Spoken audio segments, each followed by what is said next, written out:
Halo, selamat malam. Malam Putri. Ah, ini kalian kan semester 4 kan? Kalian semester berapa? 4 atau 2? Halo Putri. Macet. Putri semester berapa? 4? Suaranya nggak kedengaran, Pak. Macet-macet.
Halo, udah jelas Putri? Masih kabur juga suaranya? Halo Putri, udah jelas suara Bapak atau masih kabur?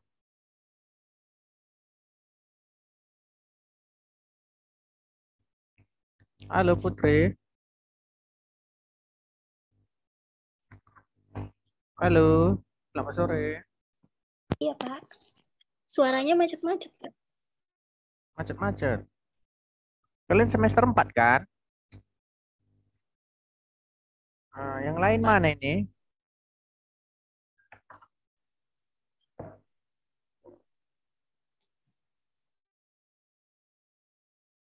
sama yang lain.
Halo Putri, udah jelas suaranya?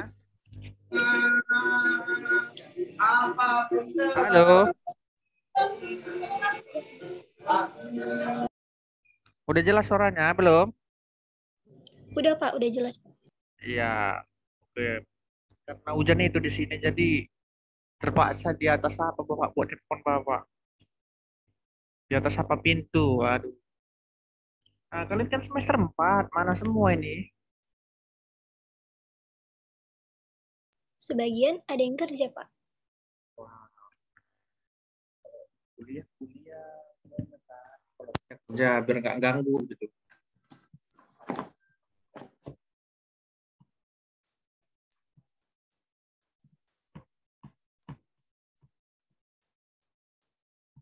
Bagaimana yang kemarin nilainya? Ada yang bermasalah nggak? Untuk di kelas ini ada yang bermasalah nggak nilainya? Enggak, Pak. Enggak ada, Pak. Halo?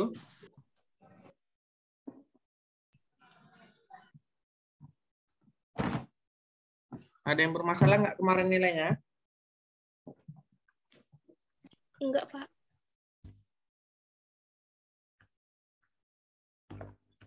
Halo?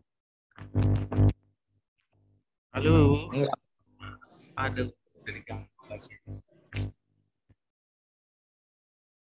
Bagaimana kemarin? Ada yang bermasalah nilainya? Tidak ada, Pak. Oke. Jadi di situ kita lanjutkan aja ya. Mana ini?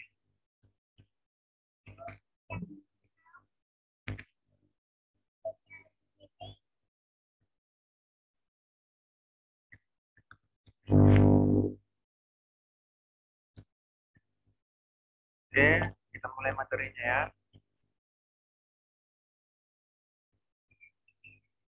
Sudah kelihatan? Kelihatan, Mbak. Udah, Pak.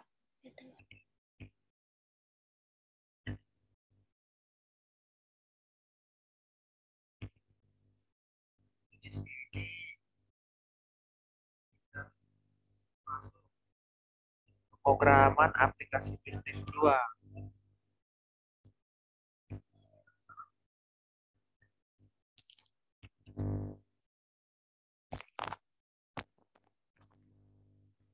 Jadi di pemrograman aplikasi bisnis 2 ini ya seperti biasalah, sebelum kita mulai perkuliahan selalu ada yang namanya kontrak kuliah, ya kan?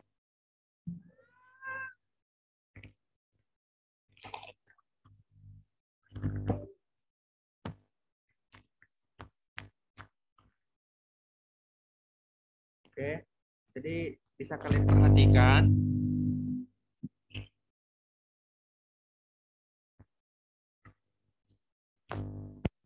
jangan ditarik Pak, aduh.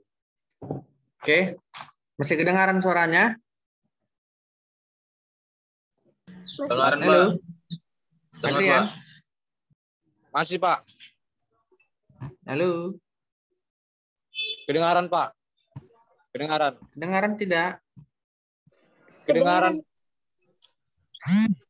Pak, minta lah Pak, nggak kedengaran lupa. Ini ikan.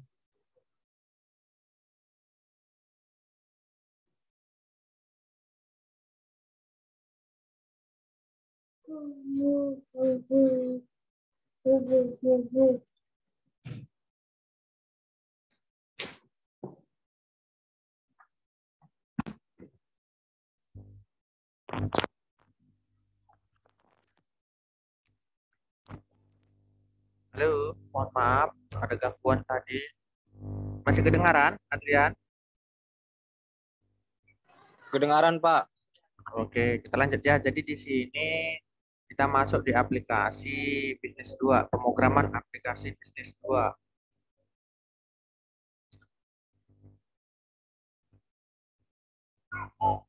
Jadi seperti biasa kontrak kuliahnya ini.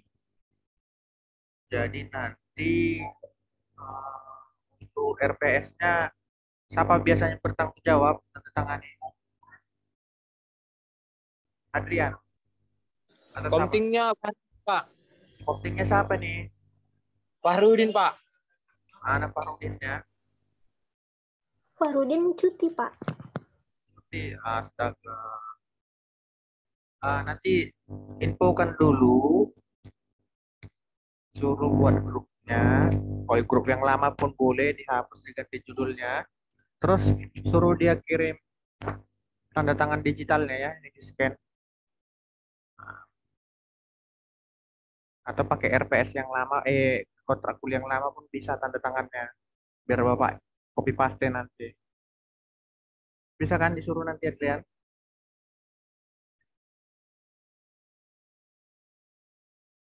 Oke, ini termasuk seperti biasa lah ya kan. Jadi nanti di sini apa saja yang kita bahas di materinya ada pengenalan tools untuk Microsoft Access. Jadi ini nanti versinya tergantung ya, beda-beda.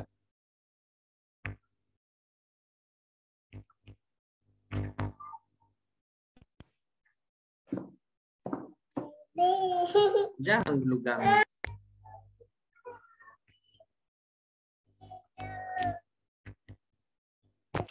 Di sini versinya beda-beda, nanti tergantung punya kalian. Kalau punya Bapak di sini 2016. Kalian versi berapa yang kalian punya? Jadi itu cuman beda-beda tipis saja. ya.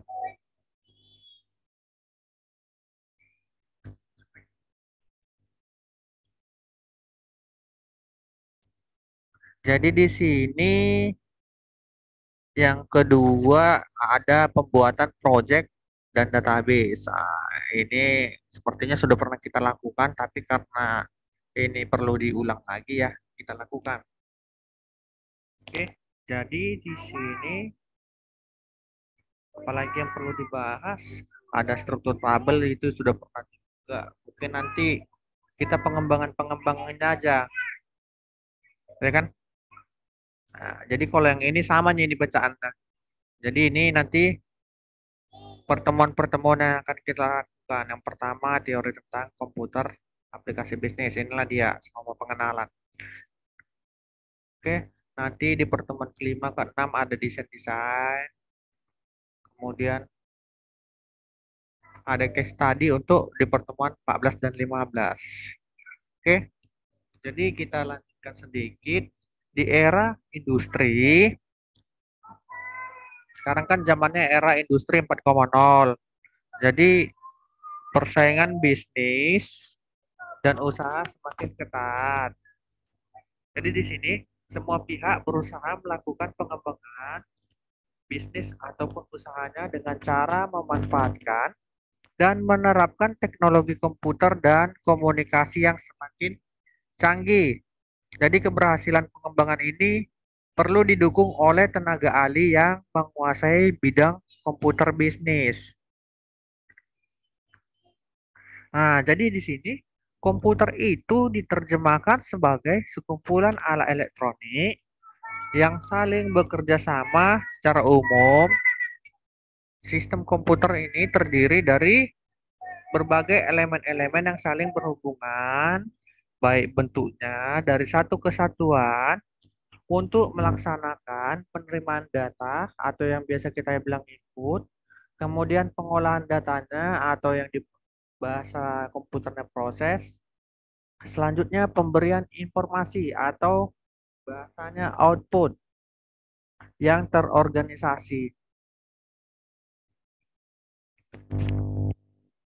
Kemudian, komputer bisnis adalah perangkat hardware ataupun software yang digunakan sebagai alat bantu untuk mengelola data mentah ya, menjadi sebuah informasi yang berguna bagi kegiatan bisnis ataupun usaha. Serta dalam penerapannya dan pelaksanaannya ini dibutuhkan sumber daya manusia atau brainware yang handal. Karena kalau tidak, maka data yang akan diinput salah. Karena data itu sifatnya sangat sensitif dan rahasia.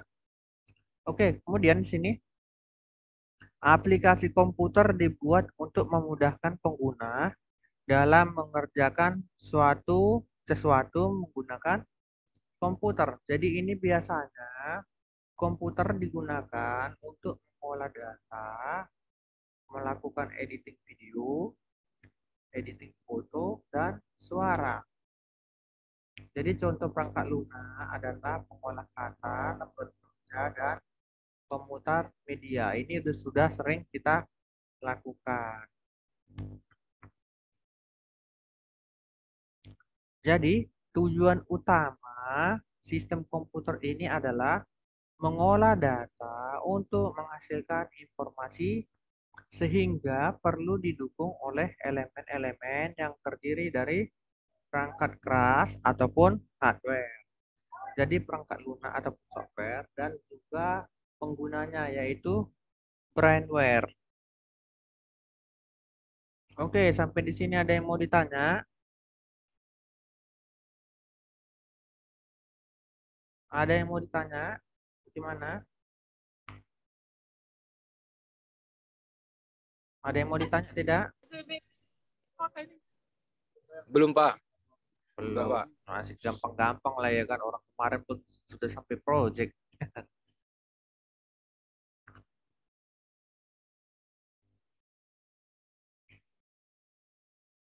Jadi kita lanjut. fungsi aplikasi komputer. Jadi fungsinya ini banyak. Sama seperti program yang kalian buat kemarin. Fungsinya banyak. Bisa digunakan di banyak bidang. Jadi di sini yang pertama bidang pendidikan. Jadi di sini aplikasi komputer berfungsi sebagai tempat untuk mencari dan membuat bahan mata pelajaran. Itu bisa. Atau apalagi programnya. Misalnya kalian membuat sistem informasi kehadiran, bisa. Atau apalagi untuk bagian pendidikan, sistem informasi untuk keuangannya, misalnya apa? Untuk pembayaran SPP. Jadi nanti bisa dicari siapa yang menunggak, siapa yang tidak. Jadi kalau di bidang kesehatan di sini, aplikasi komputernya berfungsi sebagai fasilitas untuk mempermudah mendiagnosa penyakit, kemudian meracik obat dalam bidang kedokteran. Jadi ini eh, yang paling sering kita lihat yaitu untuk pemeriksaan ibu hamil. Itu paling sering digunakan karena langsung dia kelihatan hasilnya, hasil janinnya seperti apa, ya kan? Kalau ke dokter yang lain jarang, cuman didiagnosa seperti biasa. Misalnya batuk, udah berapa hari batuk, cuman gitu aja kan? Pertanyaan dokternya, minum es ini berarti atau yang seperti apa lain sepertinya. Kemudian yang ketiga ada bidang bisnis. Nah, ini dia yang perlu dikembangkan. Jadi di sini aplikasi komputer berfungsi untuk menghitung keuntungan, membuat laporan bisnis yang diperoleh. Nah, inilah kemarin lanjutan dari yang kalian buat itu. Nah, setelah kalian membuat program kemarin itu, ya tujuannya untuk apa? Ya, untuk mengetahui berapa total transaksi di bisnisnya itu, untungkah atau rugi. Jadi di situ nanti bisa membuat laporannya, mencetaknya menggunakan Crystal Report. Kemudian bidang pengetahuan. Aplikasi komputer berfungsi sebagai media untuk memperoleh informasi pengetahuan yang ada saat ini. Yang selanjutnya ada di bidang militer. Bidang militer juga membutuhkan program aplikasi komputer. Jadi di sini aplikasi komputer berfungsi sebagai pengontrol pesawat dalam bidang pertahanan. Nah, seperti yang di bandara itu. Jadi harus tahu pesawatnya udah di mana kemana. Makanya kalau hilang langsung dilaporkan biar langsung dicari. Oke, materi kita hari ini cuma itu aja. Ada yang mau ditanya?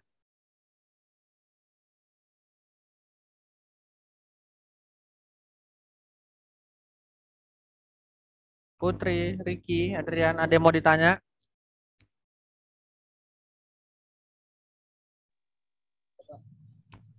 Tidak ada yang ditanya. Tidak, Pak.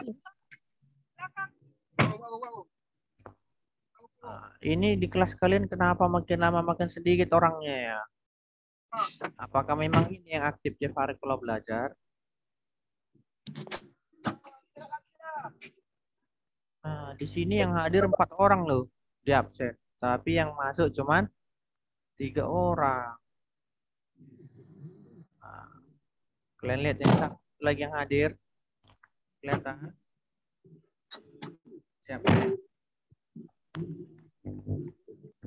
Halo. Kirimnya pakai gini. Ini kirimnya pakai gini. Ini ada Ricky, Putri, Adrian, sama Sauli.